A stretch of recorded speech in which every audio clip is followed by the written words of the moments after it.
Oh, and welcome to February 2026 TaxTixs. Is to have you with us again today. So we've got a pack to get. This month we're going to concentrate a little bit more on international tax aspects and what they might mean for you. So we have Taig, who is going to be talking about the UK transfer pricing rules and unassessed transfer pricing profits, followed by joint collaboration with Tim talking about the Big Beautiful Bill in the US and Section 899. We're then going to hear from Adam about some recent queries that he's had on incorporating overseas and what that means for your UK tax. And then I'm going to just finish up with some recently published draft legislation on carbon tax and what that might mean for UK businesses come January next year. So over to you, Tate. Thanks, Kelly. So one of the recent announcements in last year's budget was around the UK transfer pricing rule changes, and these were quite widely consulted on in the lead up to the changes. And effectively, one of the main things that was coming out of it was, were they going to get rid of the exemption for UK SMEs for the transfer pricing rules? Now, these are quite different across Europe and indeed the world, in that there's not usually a carve out in most regimes for small and medium sized companies.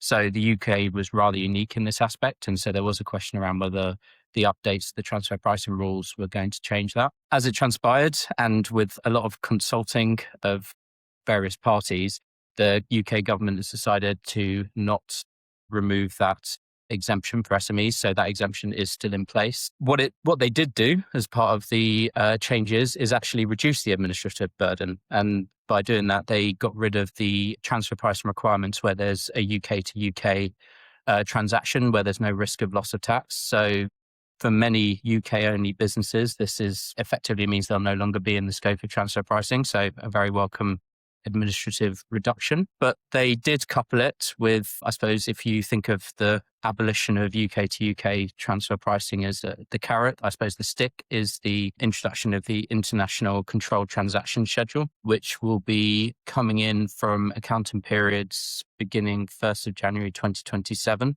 Effectively, this is a new additional compliance burden, which will require large companies within the scope of transfer pricing to document lots of additional transactions with related parties overseas.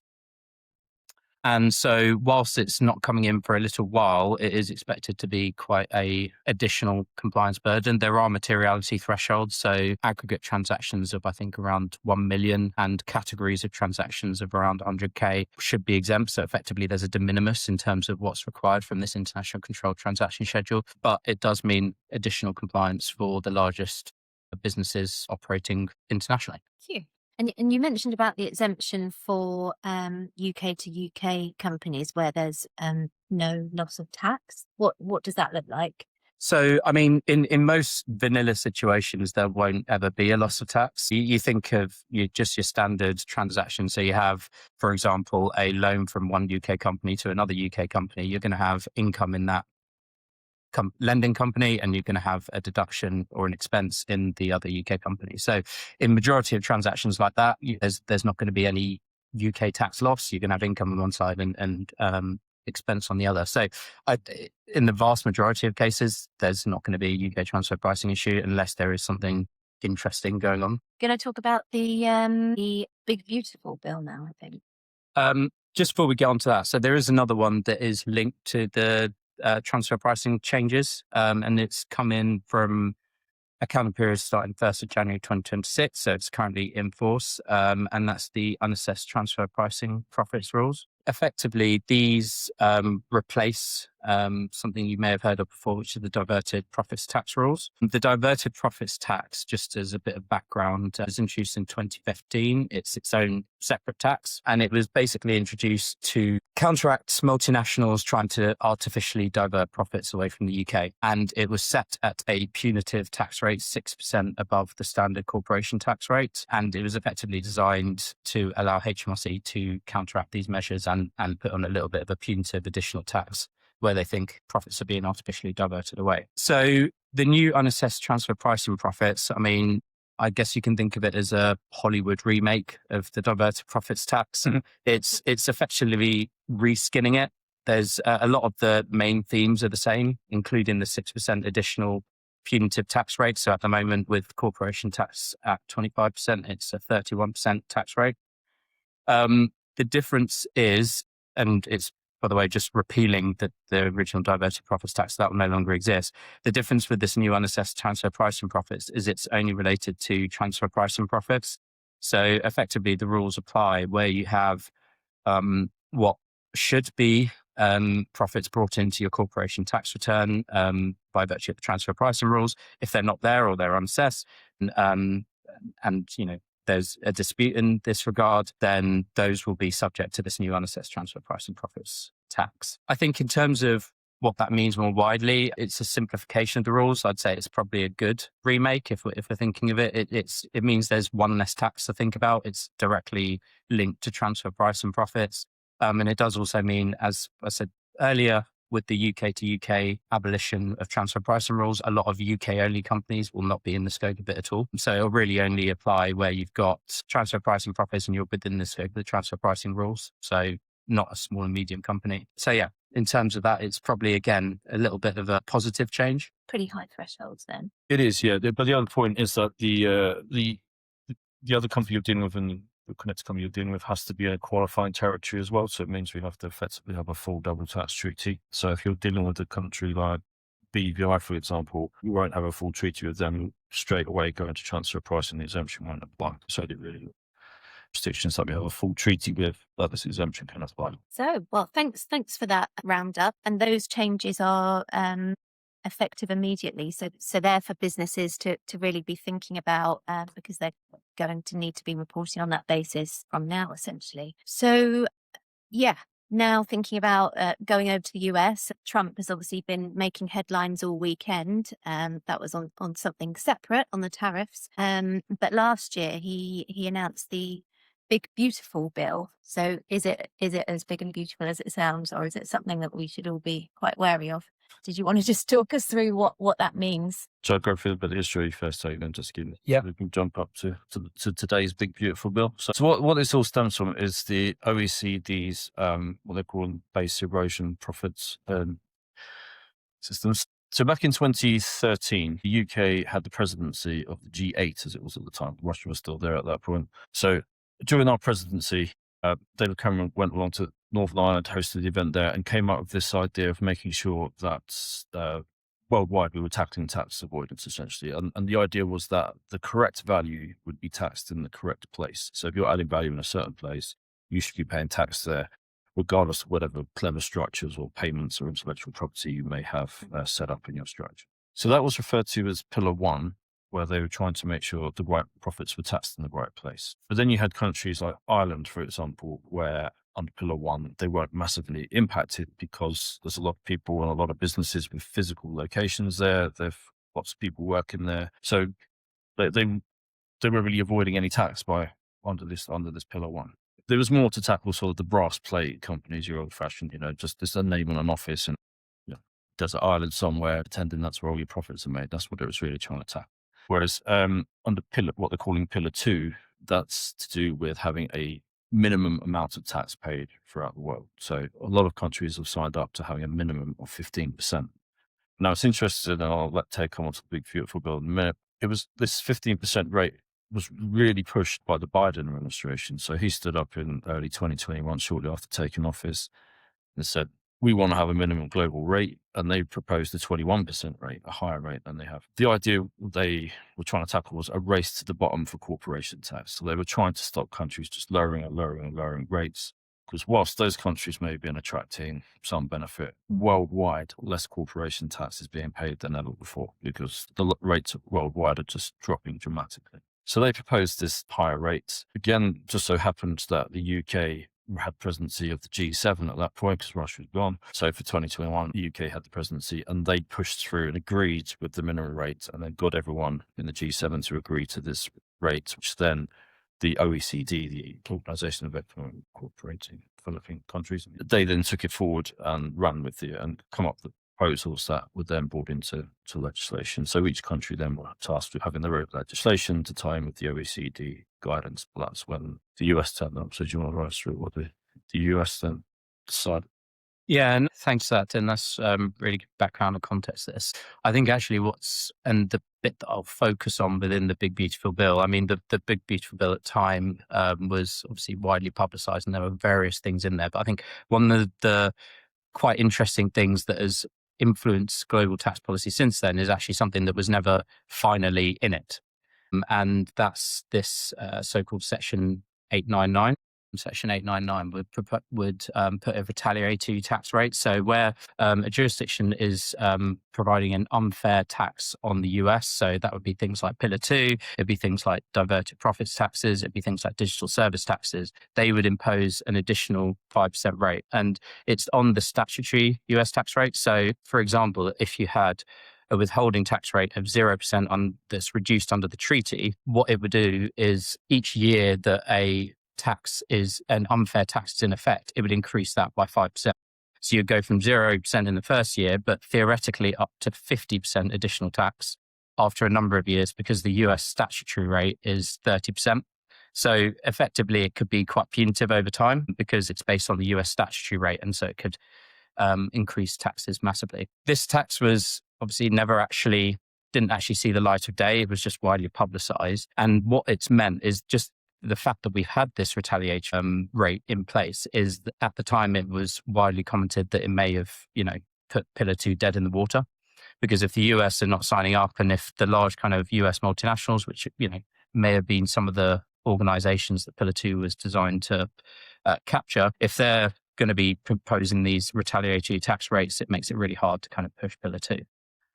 So it has impacted global tax policy and something that we've now seen actually with a new raft of permanent safe harbors for Pillar 2, which were released January this year. And one of the key ones is the side-by-side exemption, which effectively exempts a multinational operating in certain territories. And by the way, I'll give you 3 guesses of which territories are currently on the list. They are effectively exempt from large portions of the Pillar 2 charge. They're not completely exempt, so they would still have to, where there's domestic top-up taxes, they would still need to comply with that or demonstrate that they're complying with domestic top-up taxes locally in each local jurisdiction they're operating in. And by doing so, they would therefore still need to do the global information return. But what it does mean is large amounts of the additional work they would need to do is deemed to be 0% under the new side-by-side exemption. So effectively, it demonstrates that a threat, I suppose, of a retaliatory tax rate has now changed global tax policy. It does also beg the question of whether other jurisdictions will want to also be within this side-by-side exemption. It's currently only the US, but whether future territories will want to meet that exemption as well to reduce the compliance burden, I suppose, for multinationals that are headquartered in their jurisdiction.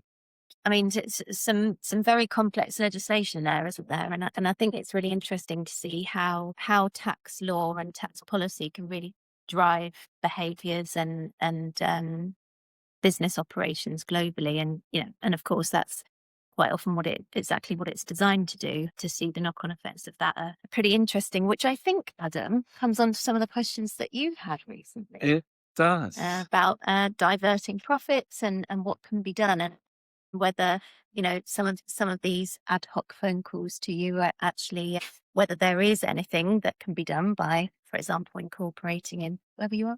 Mauritius is one, BVI, Cayman, lots of lovely places. Yeah, If it's sunny and very beachy nice. and it doesn't charge tax, it's a great location. So all these changes are driving these kind of questions. Cool. What were you asked? Thanks, Kelly. I think, and the question I was asked, or have been asked many times, is I don't want to pay tax in the UK anymore. Can I just set up a company in the Cayman Islands and not pay tax? And the answer to that is quite strictly no. But let's come at it from 2 angles. So I think an easy way to understand this is, because we're talking about desert islands, let's say I've got a company that makes flip-flops and I want to expand my business to the Caribbean. And I therefore want to set up a company in the Caribbean to do it. Simple terms, that's okay, because I've got my UK company and I've got a proper business that I'm opening in the Caribbean. That can be subject to tax at low rates over there, those profits, and just the relevant transfer priced central services being taxed in the UK. On the flip side to that, I somehow had... Excuse the pun. I didn't thought that.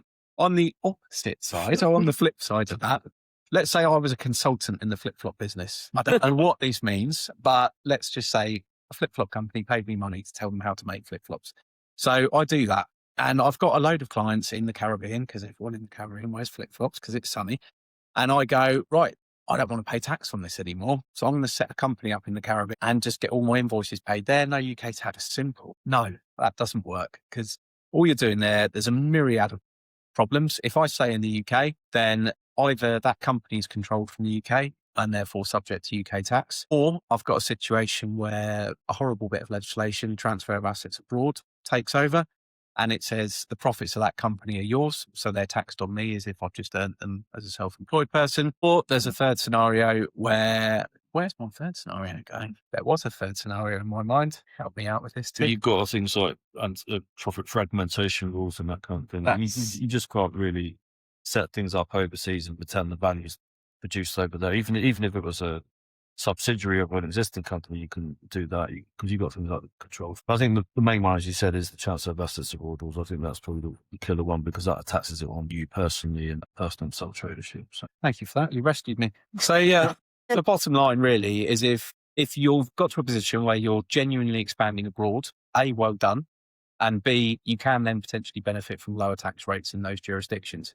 If you just feel that you don't particularly like the colour of the government, or the tax rates have got too high and you don't want to pay it anymore, then just trying to artificially move that money outside of the UK is going to achieve nothing other than a big bill to the corporate services provider in this other jurisdiction and a headache down the line from HMRC. So if you want to do some structuring, talk to an expert who doesn't just tell you that you can offshore all of your income and not pay tax. If you want to expand into another jurisdiction, talk to an expert who can help you with local advice that works. But generally speaking, what's that old adage? If it sounds too good to be true, it probably is. The same applies to tax. So yeah, if you're being sold a scheme or a dream, think about it, talk to us, and hopefully we can make it work for you. But yeah, if it's too good to be true, it's too good to be true. I suppose what avenues would tax authorities have to... They're ever broadening, I think, the avenues. We've got the sort of link to what Tague was talking about with Pillar 2, and that we've got common reporting service for all countries apart from the US, funnily enough, where foreign governments report to the UK government the existence of bank accounts, companies owned by UK residents, UK nationals. So you've got that. I don't do it, but everyone else is on Instagram, TikTok, all this sort of stuff these days. If you keep posting about how clever you are and how much money you've got, and HMRC's tax return says you own £5, they're going to come and ask some questions. So as the world gets smaller, it's nice. As information becomes more available, sometimes it's nice, but it does mean that falls into the hands of law enforcement or tax enforcement. Yeah, if you want to play Mr. Successful online, you have to be prepared to be taxed as Mr. Successful in the UK or elsewhere. That's great. Thank you, Adam. Yeah, and I guess in a similar vein, just wanted to finish up by talking about some new legislation that's coming in next year. So it might seem a way off, but it's going to very quickly come around. And this is to do with carbon emissions and taxing those. You know, I guess thinking of it in a similar way, in that if businesses have tried to avoid paying taxes on their industrial processes in the UK by putting those in place somewhere outside the UK in territories where there aren't similar environmental taxes, well, this new legislation aims to tax the import of those goods. So it's really aimed at things like importing aluminium, steel, iron, all these kind of things with real heavy sort of manufacturing processes where UK businesses have sort of seen a loophole and thought, pay tax in the UK, I'll just get it manufactured somewhere else and bring it in, that'll be fine. Well, that's not going to be fine from next year. So there's a regime coming in which will look to tax those goods on imports. I mean, there's a huge amount of detail, but essentially it's going to work in a way very similar to the VAT regime in the UK. The reporting will be very similar to the VAT regime. So you'll have registration thresholds, have quarterly reporting returns. You'll be able to register carbon groups rather than individual registrations. And the tax will be based on the value of the carbon materials bought in, or the carbon embedded within the materials bought in.